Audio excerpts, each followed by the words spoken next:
Record button. And so just a comfy seat that feels supportive and expansive. And from that,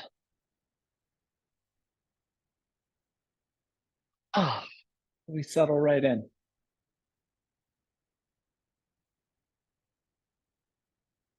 Finding something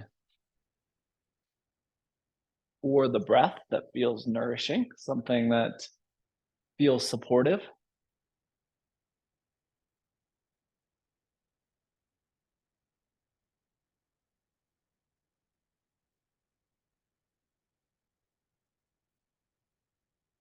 Maybe letting the eyes close if it feels right for you.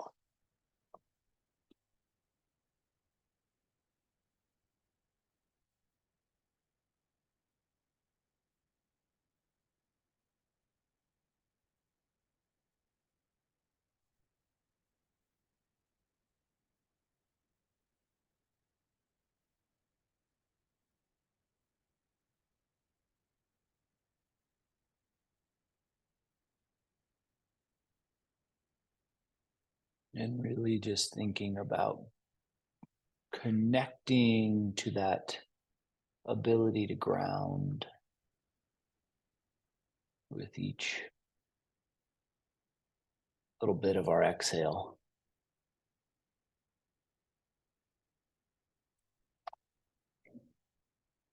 And let's give ourselves about 45 more seconds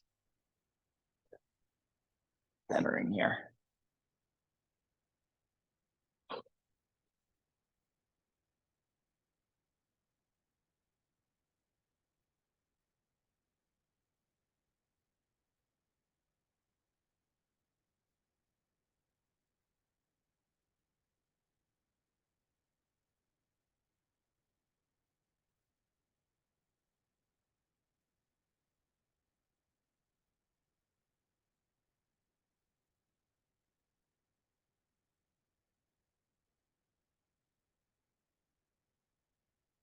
Maybe last breath or two.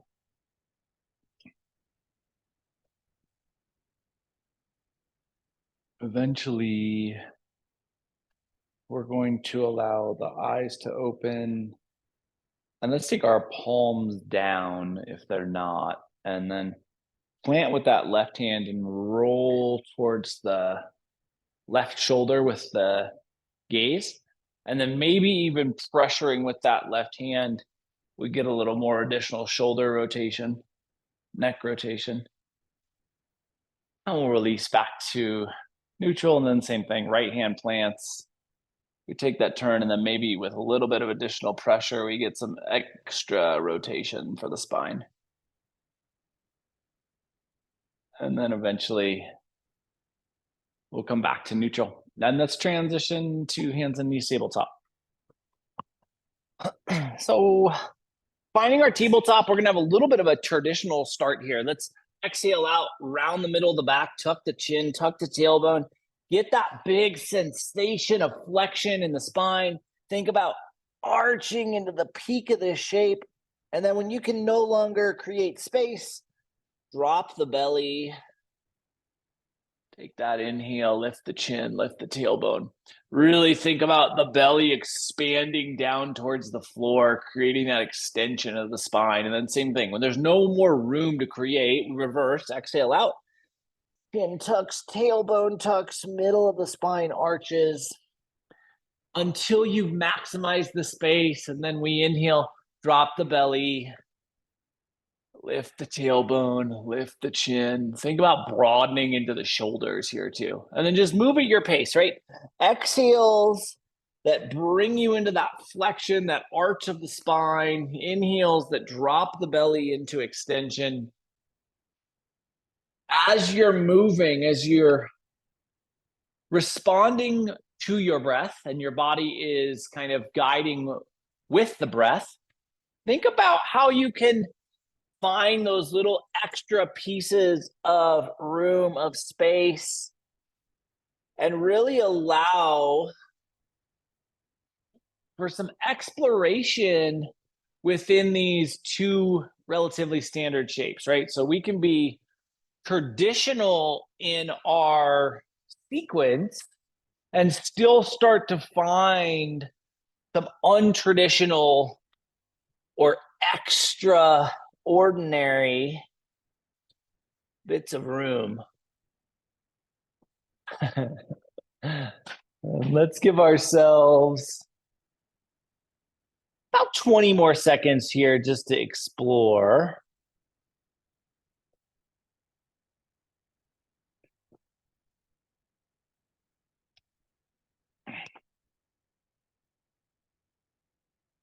Last 5 seconds or so. Maybe last little peek in on each side or maybe single side. Eventually we'll come to a neutral spine, nice flat tabletop. There can be a little tendency for an extension of the belly, right? So you can see when I drop into my default, because I've done that movement, I drop the belly. If we just bring in some core engagement, we can take that out. And now we're going to roll back into down dog, toes curl, seat lifts. We find that space. And then exhale, come back down to hands and knees tabletop, and we'll continue that exhale as we guide our way back into child's pose. So it's a big, long breath. And we'll stay with the duration of that breath, inhaling, pulling ourselves forward through the tabletop check, and then all the way back into down dog. And then exhale all the way through tabletop and into child's pose. So again, staying with a relatively traditional start. Here we're using some elongation of the duration of the breath to help guide the movement. And then same opportunity as you move and explore through shapes you've been in hundreds, if not thousands and thousands of times, for you to seek out the depth, find the corners of space, find the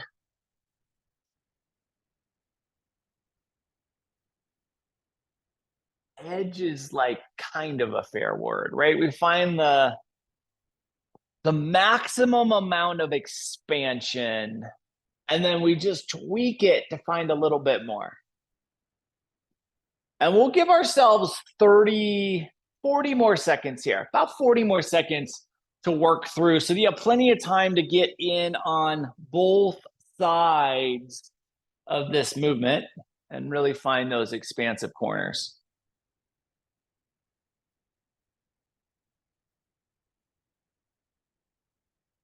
And don't feel rushed. Don't feel hurried to get anywhere. We're just seeking space and expansion.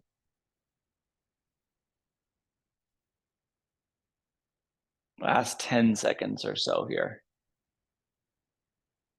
And again, don't feel rushed, right? So if you need more than 10 seconds, take more than 10 seconds. Eventually, we're going to find our way back into a down dog.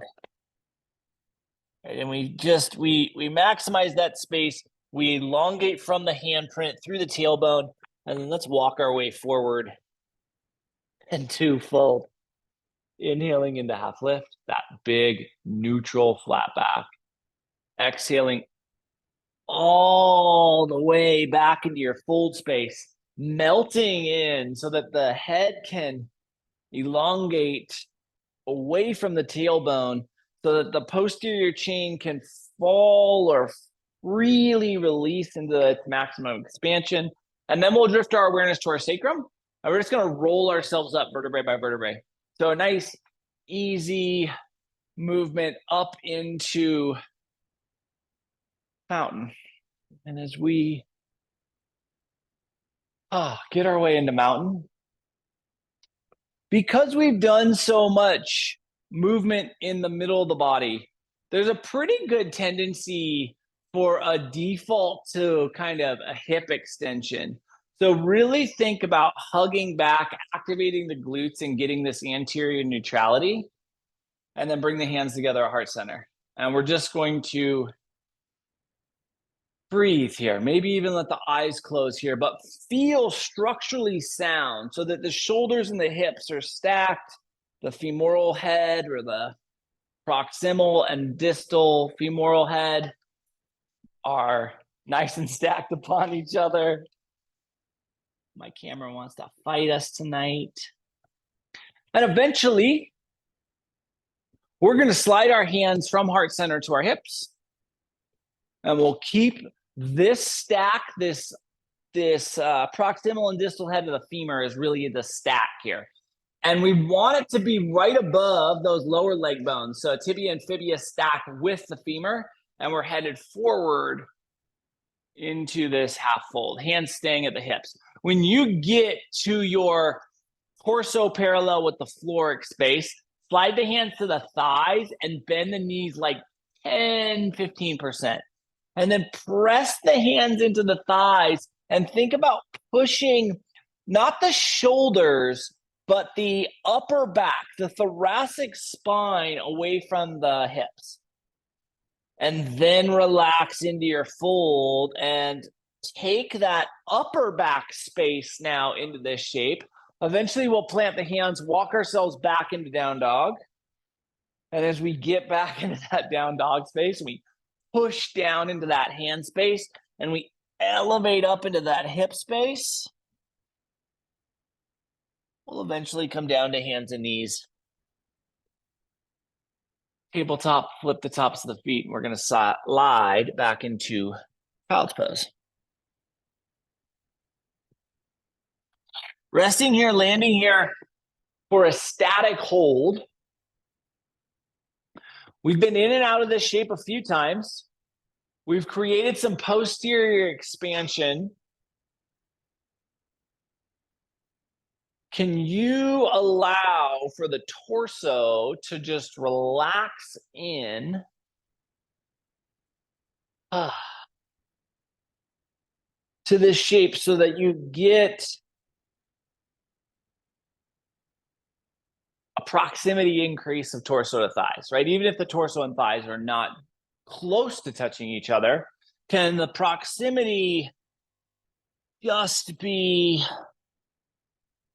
a little bit more close than it was the first few times you worked through these shapes? And we're going to give ourselves 15 more seconds here, just settling into child's pose, breathing and thinking about torso and thighs becoming closer and closer to one another. And then eventually, we're going to pull ourselves forward to hands and knees tabletop, curl our toes, lift our seat, find our way back into down dog just long enough to check the depth, then shift forward to plank and lower ourselves straight down to our belly.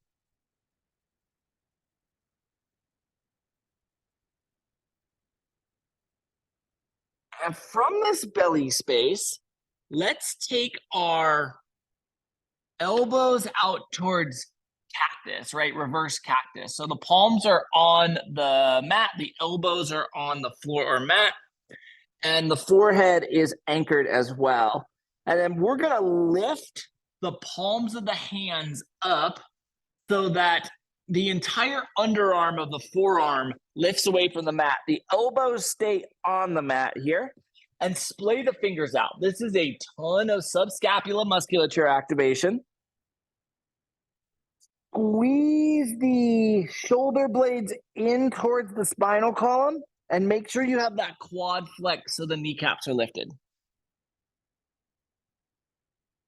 And we'll give ourselves 10 more seconds here. A lot of posterior chain activation.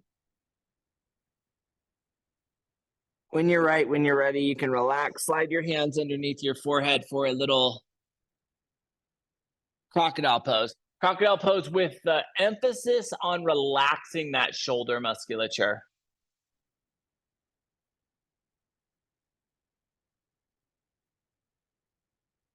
And so there's this little mountain village called Winterville. And it's named Winterville because almost no matter the time of the year the time of the day.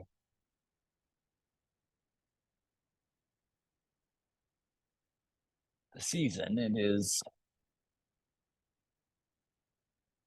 snowy. It is winter-esque.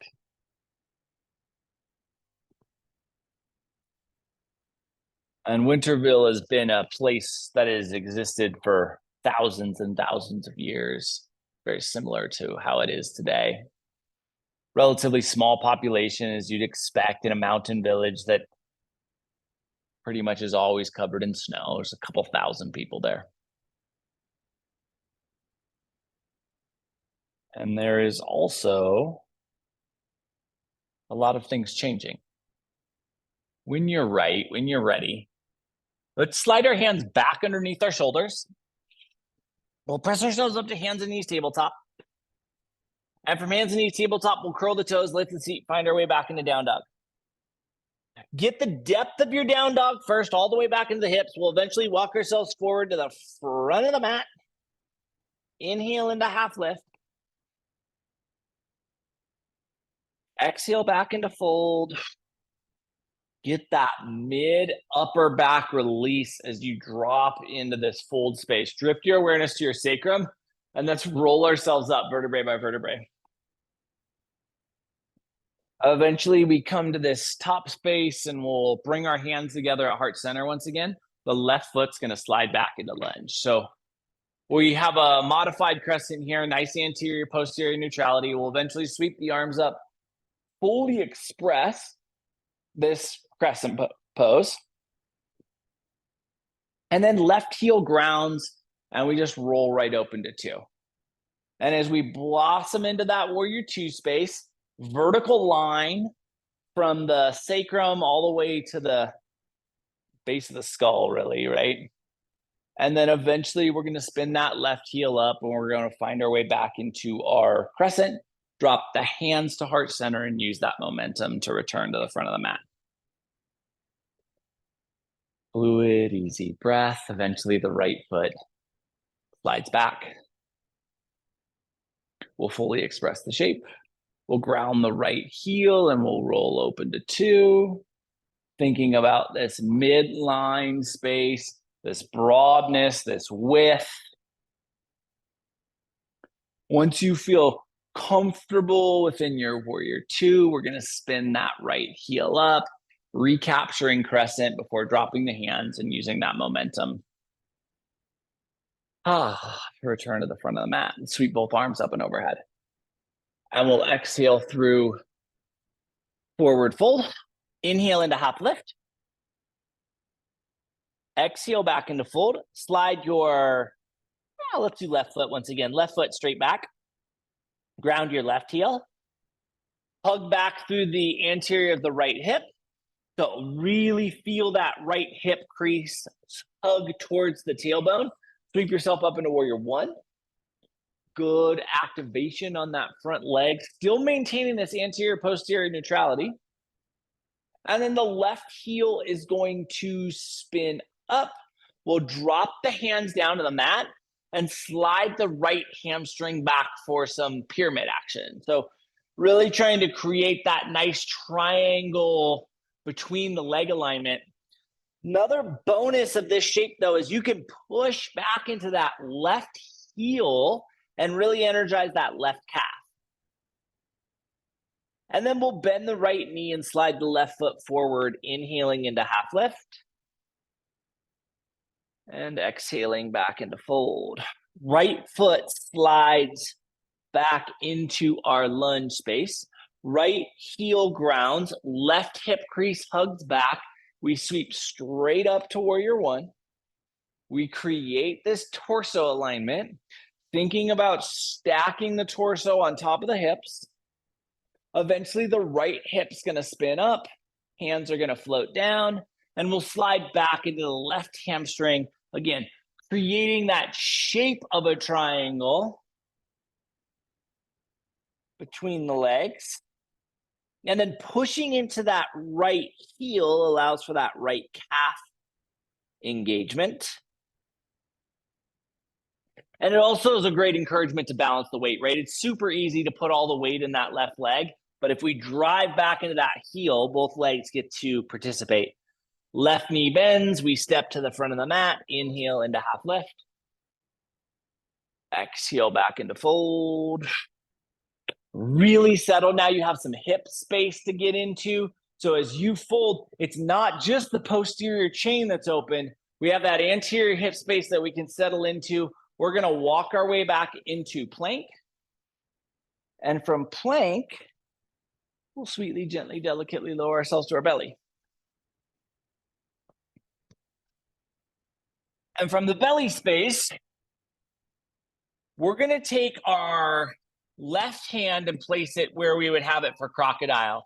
And then right hand where we would place it for crocodile. And then forehead where we would place it for crocodile. Okay, so left hand's on the bottom, right hand's on top. If you're in another place, just remember that. I'm going to guide from this way. And then we're going to lift our elbows up so that we're trying to take our elbows up to like ear height. Make sure the quads are flexed. And then push the glutes down towards your heels, like you're trying to lengthen the back.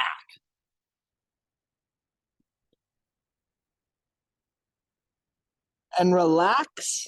We'll lift the head so we can switch the hand placement. So right hand underneath, left hand on top, forehead on top. Elbows lift up to that ear height, shoulder height. And then we push down the glutes towards the heels. It creates that like mid-body expansion. And then relax. And I'm going to recommend diamond with the hands here. So thumbs and index fingers together. And then the right ear is going to come down and it can fit right in that little diamond you've created. So especially if you have ear jewelry, that makes it a super easy spot. But my recommendation is we are going right ear down, gazing towards the left. And obviously we'll have a halfway point so that we can switch that.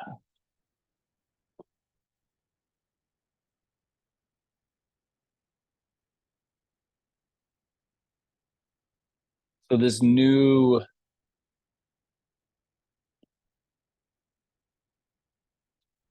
very aggressive leadership has come into Winterville and has taken over.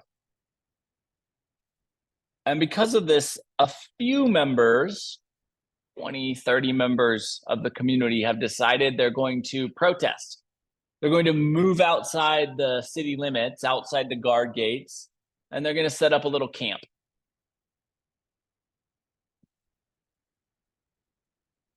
When you're right, when you're ready, we're going to switch our ear direction. So left ear can come down. We gaze over in the right direction.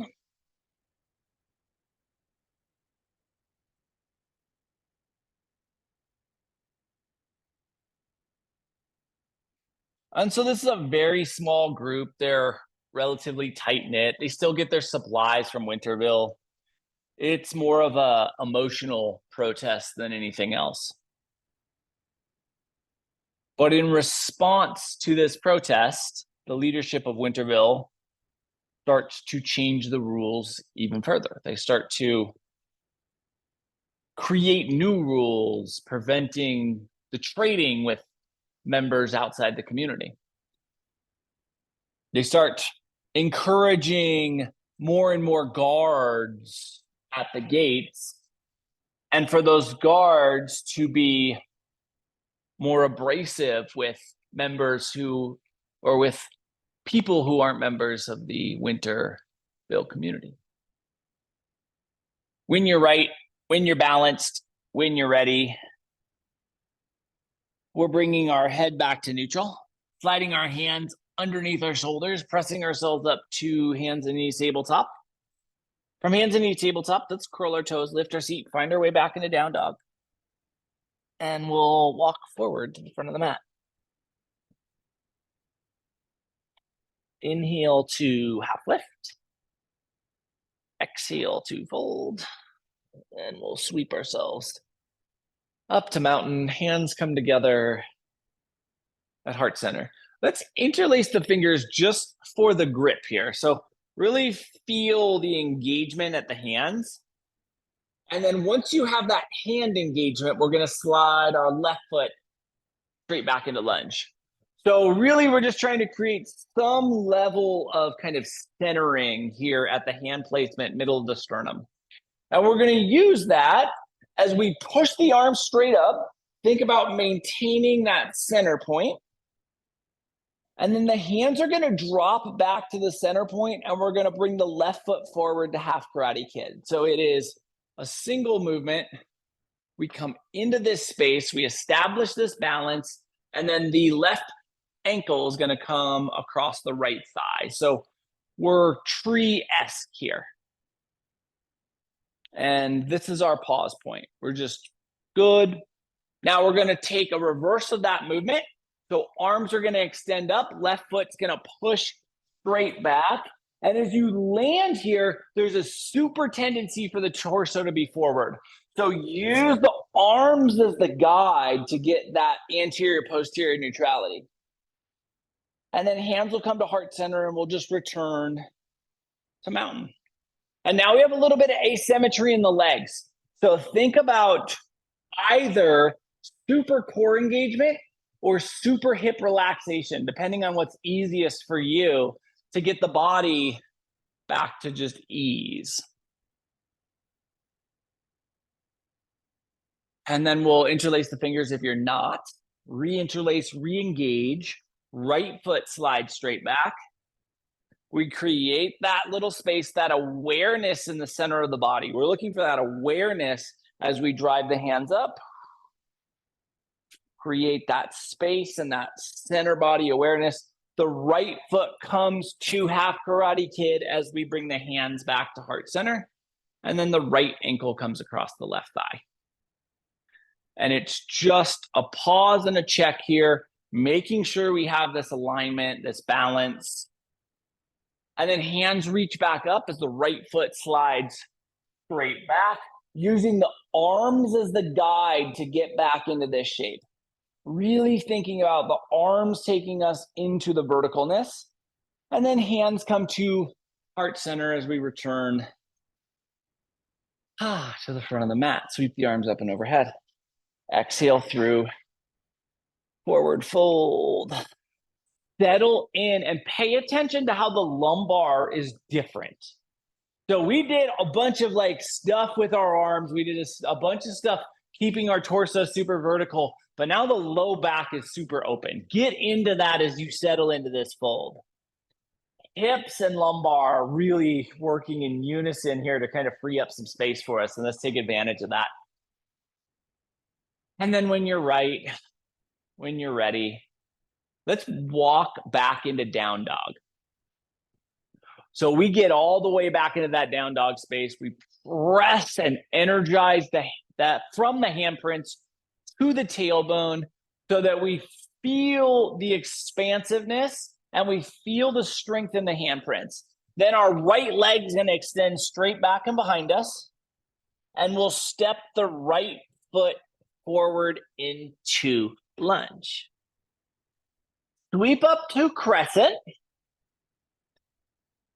And now we have a super challenge that we're going to ask of our body. So the hands are going to drop back to that center point.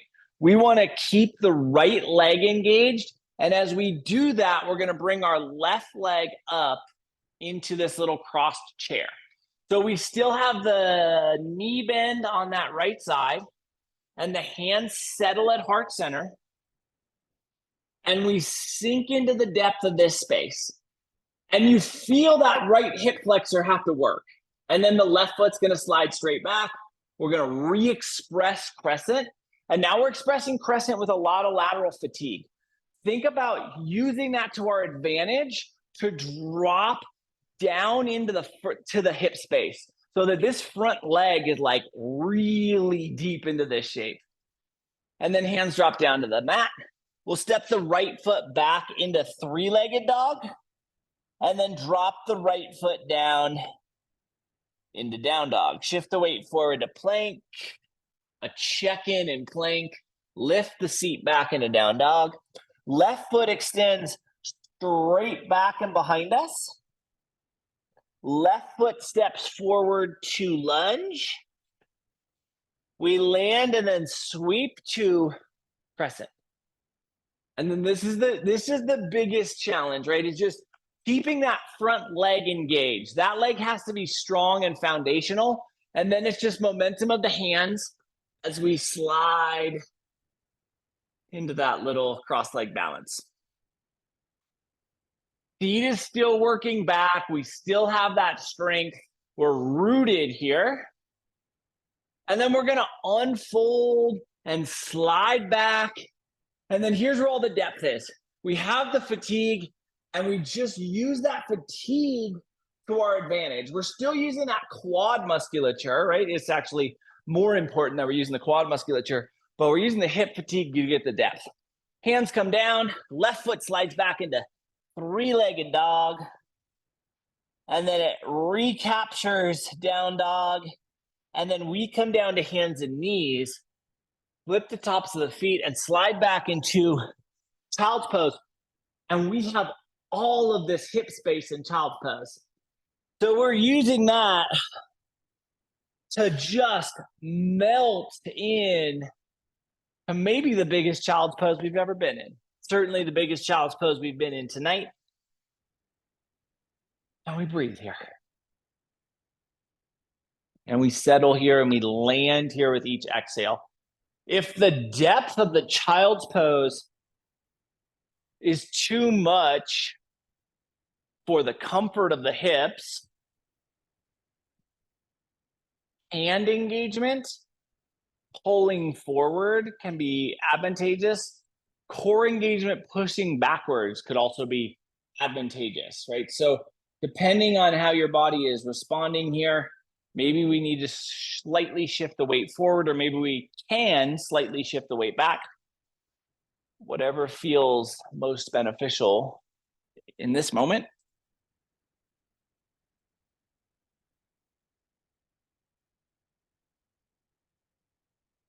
And so there's kind of an official, unofficial ruling against trading with these outsiders. And then word gets back to the leadership of Winterville that people are doing it anyway. And there is a hard line put out saying any trading with outsiders after a 24-hour deadline is going to be harshly punished. And because of that ruling, the outsiders get a little more sympathy. And some of the people who had stayed in Winterville joined the outsiders, and they end up with, about 100 people in this camp.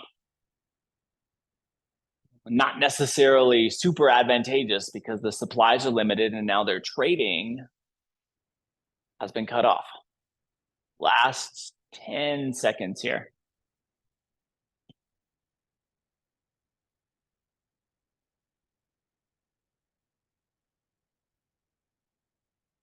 When you're ready, let's pull ourselves forward to hands and knees tabletop. From hands and knees tabletop, let's curl our toes, lift our seat, find our way back into down dog, get that sensation of expansion. Let's walk ourselves forward to fold. Inhale into half lift. Big, flat, neutral spine. Exhale back into your version of fold. Eventually, awareness drifts to the sacrum. We will sweep or roll up, whatever feels most appropriate for you. We're coming back into mountain. Bring our hands together at heart center. Get that little bit of core engagement to help support the hips, especially if the hips are still feeling like they're relatively fatigued. And then let's sink our seat back towards chair. And as we get into this chair space, nice neutral torso, much less necessity to balance here. Let's extend the arms straight forward and use that counterbalance to get a little bit more depth. Now the quads might start speaking to you. And we're going to rise back up and exhale through forward fold. Inhale into half lift. Exhale back into fold. Sink the seat towards the heels, towards Malasana. And then let's end up on our seat and we'll extend our legs out in front of us. And as the legs extend, let's just follow them into a supportive forward fold.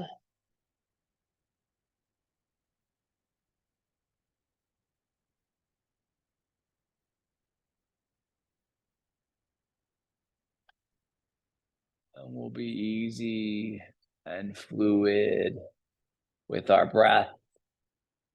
We'll be gentle on the hamstrings, remembering to bend the knees.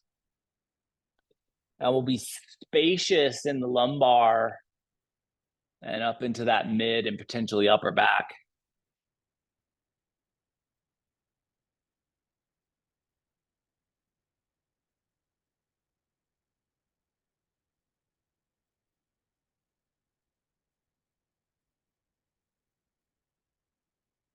Let's give ourselves 30 more seconds here.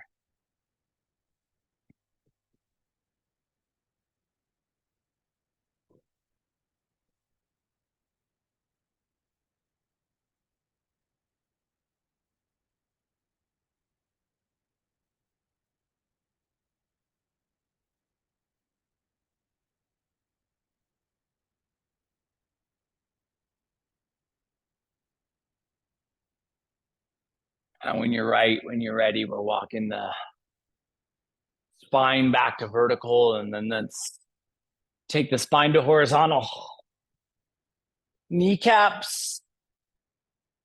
Kneecaps anywhere that feels good. So this is your landing, right? You are settling in here in a way where you can appreciate the effort from the standing shapes in the hips and the low back, shoulders that you've put in thus far.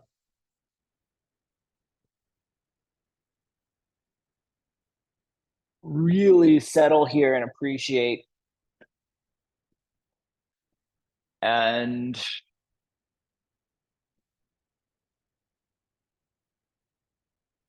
we're going to give ourselves about 90 more seconds just to settle. We did a lot of depth tonight. So really think about relaxing the musculature into the mat.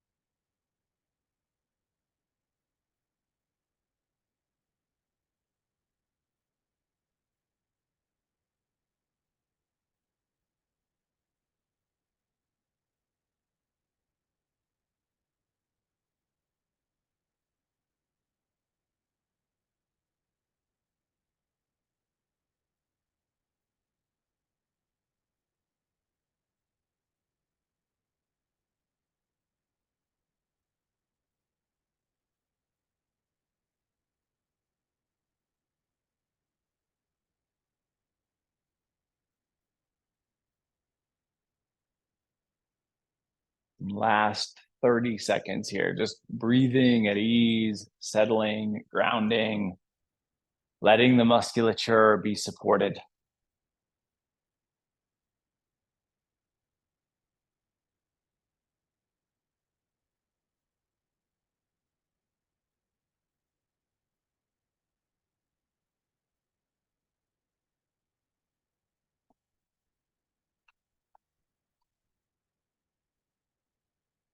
And then eventually we'll bend our knees if they're not bent. Kneecaps point towards the ceiling.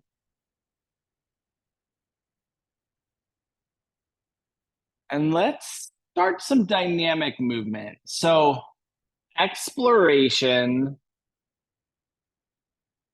of space, of sensation, so that your body feels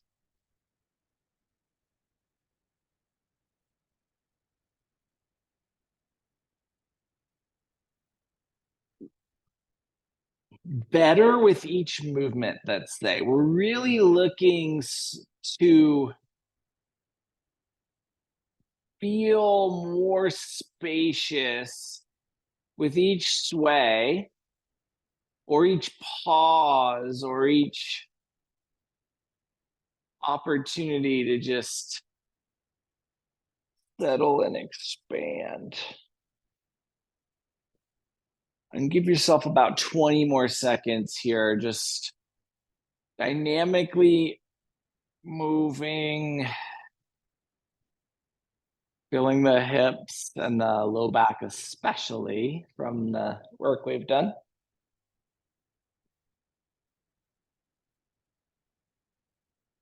And when you feel right, when you feel ready, knees coming back to neutral, bottoms of the feet are going to come together and the knees are going to fall out wide. And we're settling here into, again, lumbar and hip space. And you may have a surprising amount of space in this region. Remember that fists can ball and they can end up underneath the lateral edge to offer some more lift and support. And so now with roughly 100 people in this little outskirt group, rations are getting smaller. And the leader gets this huge delivery of these big burlap sacks. And everyone suspects that it's going to be food. But when dinner is served that night, the ration is just as small as it was in the morning. And they see, instead of food, that they are these little seed pods that have arrived. And the leader has taken one of these seed pods and he's planted it, or he's tossed it in a glass of water. And because this mountainous region gets very cold, he's taken 20 candles and he's lined them up around this glass of water. And the candle heat is keeping the water from freezing. And he does this for a few days, and then all of a sudden this plant blooms, or this plant grows from this seed.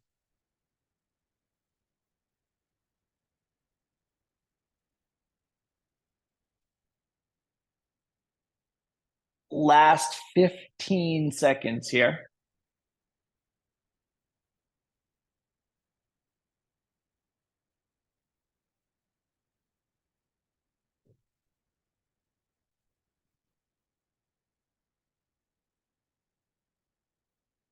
And when you're right, when you're ready, knees come back to neutral. And then both knees are going to fall over towards the right.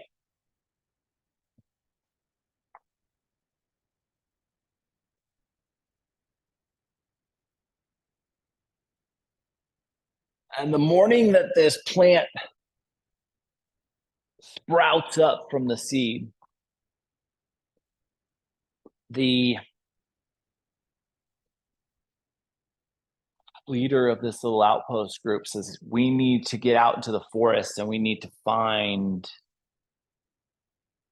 beehives. We need beeswax, and we need to make more candles. And so sure enough, these 100 people venture out into the forest and they come back and they have discovered these beehives. And they have these huge stashes or stacks of beeswax now. And they process them all down, clean it up, and they start making candles. And they make thousands and thousands of candles. A couple days later, that single seed pod floating in the glass of water has blossomed into this incredibly beautiful flower. And the leader of this group says, we have to celebrate this beauty. And that night they celebrate, dance, everybody gets an extra ration of food until the wee hours of the night.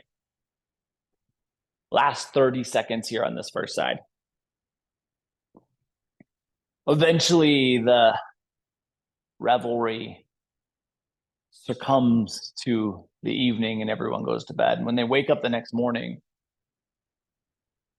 that glass with the flower the flower itself, the glass itself, it's gone. And nobody really asks why, but everybody wonders. When you're right, when you're ready, knees are going to come back to neutral. And then we'll let the knees fall over that second side, the left side. Settling in, finding this extra space, being fully at ease.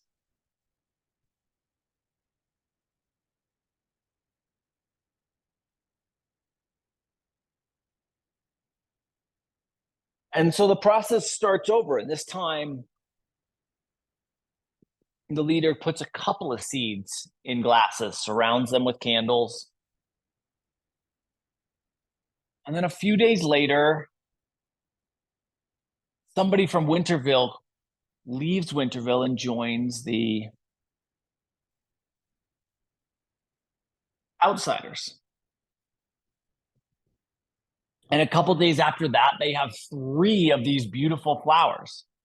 And they throw a celebration 3 times as large as the first time. And they dance and they sing into the wee hours of the night. And eventually everyone goes to bed. And when they wake up in the morning, all 3 of the flowers are gone. All 3 of the vases are gone. And again, nobody asks questions. They just kind of assume the leader must be doing something with them. Maybe someone took them home because they were so joyful with the celebrations in the evening.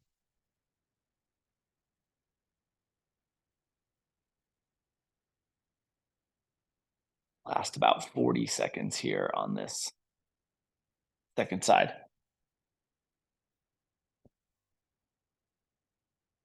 And the leader sets up and he does 10 or 15 of these seeds at once the next time.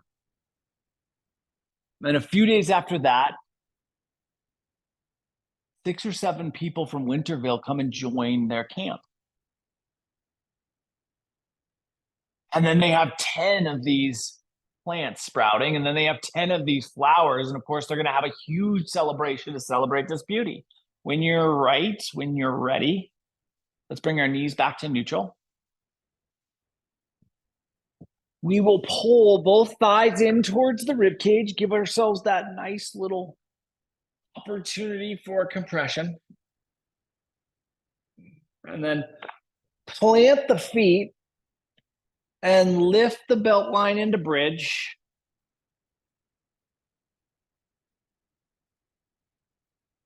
And then release the tailbone and pull the thighs back in towards the torso, giving yourself that compression. And from the compression, we'll release, we'll plant the feet, and we'll lift the hips into extension. And then we'll drop the hips, retract the thighs, and bring the hips into flexion. And let's just do that a couple of times. So we plant, we lift, we extend, we release, we contract, and we feel that flexion. Maybe 1 or 2 more times through each side of that coin. Until eventually you feel enough ease to settle, to release, to relax, to start preparations for stillness, for Shavasana, to ask yourself if there's anything that you need, want, desire, to be willing to offer those needs, those wants. And sooner or later, I'll find some stillness.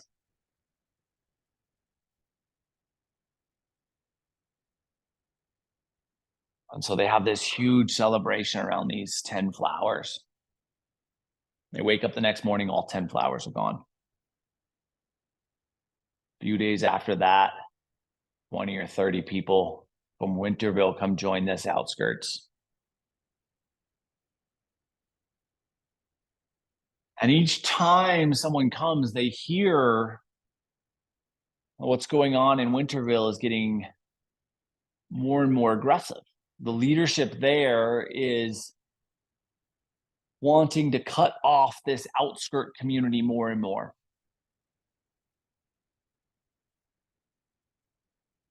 The leadership within Winterville is telling the people of Winterville how dangerous these former members of the community are.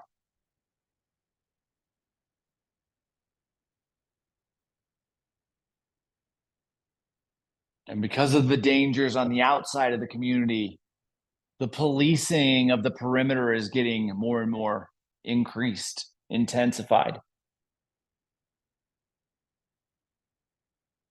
And the members of Winterville are no longer allowed to have lights on after dark. And everyone who's an outsider is to be treated as suspicious and dangerous.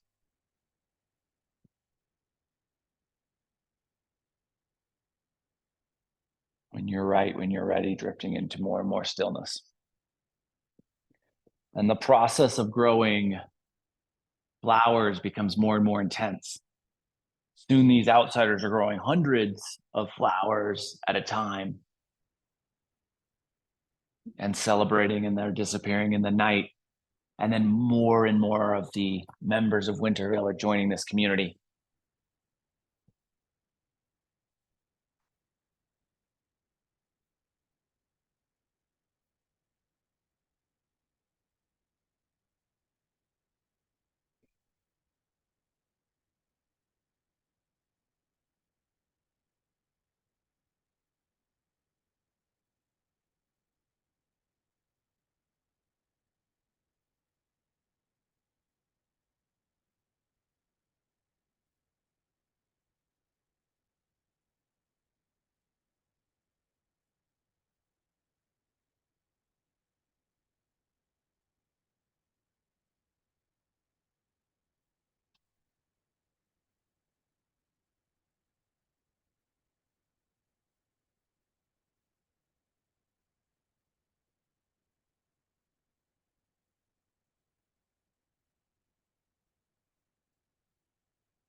So they're now growing these hundreds of flowers, and each time they do a bloom celebration, hundreds and hundreds of people from Winterville come and join their camp.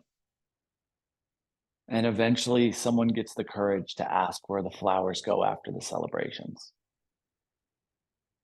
And the leader of this outskirt camp says, under the cover of darkness, I sneak into Winterville with these flowers and I plant them inside someone's home. And everyone gasps. They're shocked.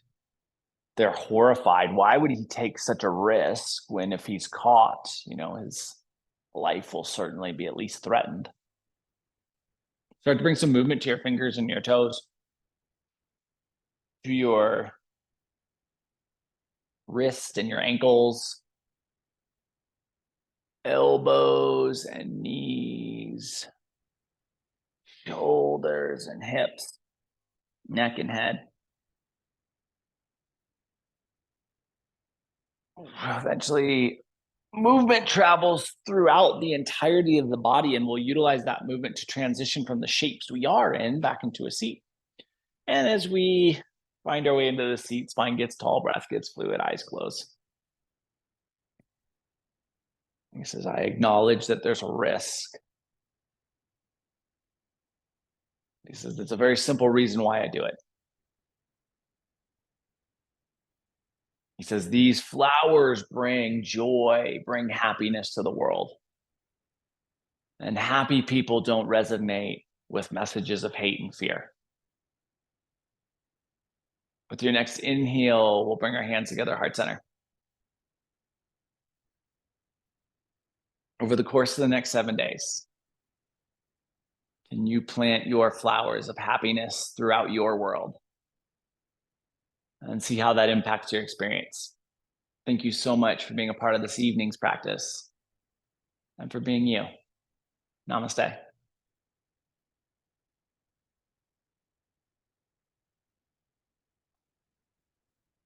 Happy Monday. Love the heck out of you guys. Have a beautiful week. I'll be back on Sunday for a recharge, and we'll do this thing again next Monday. Love you. See you soon. Have a beautiful week.